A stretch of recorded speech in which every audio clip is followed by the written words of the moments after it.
Welcome back to the channel. Before we dive into tonight's terrifying story, smash that subscribe button and become part of our fearless horror family. Because trust me, you don't want to miss what's coming next. We're dying to know. Where are you watching from? Drop a comment below and who knows? Your hometown could inspire our next nightmare. So subscribe now and let the haunting begin. Llorona is a Mexican legend that has terrified people with her true backstory. Haunts a small town near the Sierra Madre Mountains. Parents keep their children inside at night to protect them, fearing she's still out there looking for what she lost for generations. The legend of La Llorona has haunted the village, a tale of sorrow and terror that continues to send shivers through its people. One hot summer day, Carlos Soledad, a young archaeologist, arrived in the village. He came to study an old Aztec site nearby, excited to find ancient treasures. But the villagers looked at him with distrust. When he checked into the village's only inn, the innkeeper's wife, Donna Elena, gave him a warning. Be careful, Hijo. La Llorona walks these streets at night. Her cries search for the children she lost, She said softly, her voice full of worry. Carlos gave her a polite smile, brushing off her words as just an old superstition.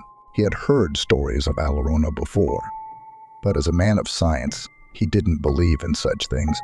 The days passed and Carlos became absorbed in his work. He uncovered many fascinating artifacts at the excavation site, revealing secrets of a forgotten civilization. But then he found something unexpected, a small hidden chamber. Inside were children's toys and jewelry, all very old. One item stood out. It was a small amulet, shaped like a teardrop, with strange symbols carved into it. When Carlos picked up the amulet, a cold sensation crept over him. Despite the scorching heat, something about the amulet felt wrong, but he tucked it away, thinking nothing of it. That night, Carlos was awakened by a sound that filled him with dread, a woman crying. It echoed through the village, carrying deep sadness and pain. Carlos jumped out of bed and rushed to his window. In the dim moonlight, he saw a figure. It was a woman in a flowing white dress, her face hidden by her long hair. Carlos blinked, and just like that, she was gone. He shook his head, telling himself it was just his imagination, stirred by the day's discoveries and the villagers' tales. As the days turned into weeks, strange things continued to happen. Carlos heard more stories from the villagers, especially the children. They spoke of a beautiful woman visiting them in their dreams, promising to take them to a magical place. The parents became scared, keeping their children close. Carlos dove deeper into his research, studying the artifacts. He found out that the amulet he had discovered was meant to protect children from evil spirits, and the stories of La Llorona became harder to ignore. Could she really be more than just a legend? One night, while Carlos was working late at the excavation site, he heard it again. The heartbreaking cry of La Llorona.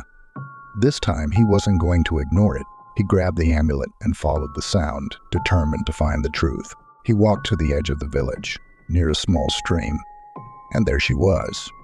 La Llorona, her ghostly figure glowing in the darkness. Her eyes, filled with sorrow and anger, locked onto Carlos. Carlos took a deep breath. "You cannot take the children," he said, his voice trembling but firm. "They are not yours." La Llorona's cry turned into a loud, terrifying scream.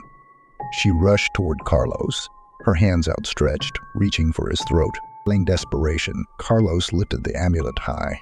A brilliant light erupted between them, stopping her. Lapse in that moment, Carlos saw flashes of La Llorona's past. She wasn't the evil spirit the stories claimed. Once, she had been an Aztec priestess, responsible for protecting the children of her village from invaders. She had hidden the children in a sacred cave, but it collapsed, trapping and killing them. Ever since, her spirit had wandered, searching for the children she couldn't save. Carlos' heart softened. He understood now. "You were trying to protect them. You never meant to harm anyone," he whispered, tears in his eyes. La Llorona's form began to change. The anger melted away, leaving behind a woman filled with sorrow and sadness. Carlos knew what to do. He led La Llorona to the hidden chamber at the excavation site, the one filled with the children's belongings. As they entered, The spirits of the lost children appeared, reaching out to the woman who had tried to save them. Tears of joy streamed down Llorona's face as she embraced the children. Then, in a flash of warm, golden light, they vanished, finally at peace. The next morning, the village felt different.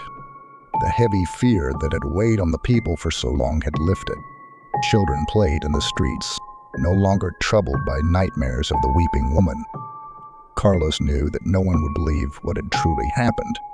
In the reports he would write about the excavation, there would be no mention of Llorona or the strange events he had witnessed. But he had learned an important lesson, that some stories, no matter how unbelievable, carry truth in them. As Carlos prepared to leave the village, Donna Elena thanked him, saying he had given Llorona the peace she needed. Driving away, he caught a glimpse of a woman in white at the village's edge, smiling and waving goodbye, but she vanished when he blinked. Left with only the road ahead, he felt a quiet promise of new discoveries awaiting him.